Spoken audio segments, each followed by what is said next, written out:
Hey everyone, how's it going? Sella here. Last night, GGG dropped patch 3.15.1. It's got some pretty decent stuff in it, and I am interested in covering a few news-related things going forward, just to try it out a little bit. So I thought I'd go over this, especially because there's one point of interest to me in particular that I thought was, worth adding to the video. And that would be this very first point, which is that they added a vendor recipe, or two vendor recipes rather, for trading Instilling Orbs for Enkindling Orbs and vice versa. It says you'll need to discover these recipes. I tried it a little bit, couldn't figure anything out last night. However, some community members have sorted it out. But before I get in game and show you guys that, I'll go over the rest of these patch notes. The biggest things here are probably for Royale, honestly. There are a few bug fixes, or what they are calling bug fixes rather, that are maybe things that people might be unhappy about. The biggest one I saw was that the explosive concoction trick that people were doing, where they were disabling their main hand weapon. This is the type of thing they fix, like, pretty regularly, if you ask me, but I think some people thought this was totally intentional, and, I mean, it was in the game, so you might as well have used it, right? But just because it worked doesn't mean it was intentional or that it will always work, and so now they've fixed that as well. Apart from that, just some other minor bug fixes. Maven's memory game, they improved that a little bit too. If you die during the memory game and immediately spawn back in without waiting in the arena while you're dead for it to finish, it will not restart. I didn't know it did that because I don't think I've died to the memory game. But yeah, that seems like a very nice thing. Apart from that, the major changes are in Royale. They're doing a balance pass every week. I didn't play as much last week as I did the very first weekend before the league, mostly because I'm focusing on league stuff, but I'm glad they're doing some balance passes on this, and I should probably get in and get a higher level trophy or more wins or whatnot to, be able to claim the bragging rights going forward. Yeah, just nothing too much of note there. Then they had a few developer question sort of things here at the bottom. They're going to be improving ROG, which is great because the removal of lowest level mods is ambiguous, much like how some harvest tag things were ambiguous in the past. So I'm glad they're improving that, and hopefully they remain true to this, because they have a habit of missing things that they fixed in the past, and the memes of, oh, I'm glad the league before learned from the league after, or whatever else. They're also adding crafting bench options for the Instilling orb effects, which I think is great, considering I play SSF mainly, or exclusively at this point. And my current strategy is to just collect a bunch of utility flasks and basically never overwrite an enchantment with another enchantment. So I have a flask, or a tab full of flasks, that I'm applying one Instilling orb to each flask over time and hoping that eventually I get the ones that I need.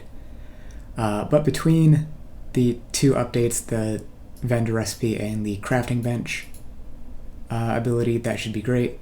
This isn't currently in the game, just something they're planning on adding in the future. The monster curse thing is also great. They're basically going to put a cooldown on certain enemy types, so that when you use your flask, which now just removes a flask instead of granting any sort of immunity, you're not literally immediately applied to the exact same curse again, which is always annoying. Yeah, they're changing hex font as well, which is great.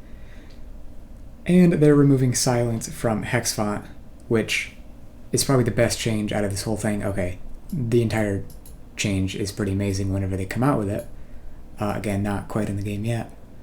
But silence is a huge annoyance for spellcasters, and still a really big annoyance for non-spellcasters because, like dash is a spell, flame dash is a spell, etc. Movement skills that are attack based, and just as a spellcaster not being able to do anything because you're not using attacks a lot of the time is really annoying. And so you have to wait however many insanely long time it is for it to go away. So yeah, glad that's being fixed.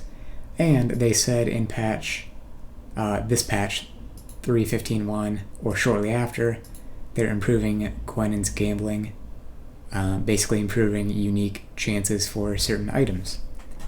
Not quite sure if this is in yet, but they put out a tweet and a Reddit post and obviously put it here as well that they're going to do this, so I would imagine that would be in pretty shortly. Anyways, let's get back to the game, or into the game rather, and I can show you guys this recipe. Just wanted to say it before these recipes, if you've made it to this point in the video, I would greatly appreciate a comment, like, or subscribe, and thank you for watching so far.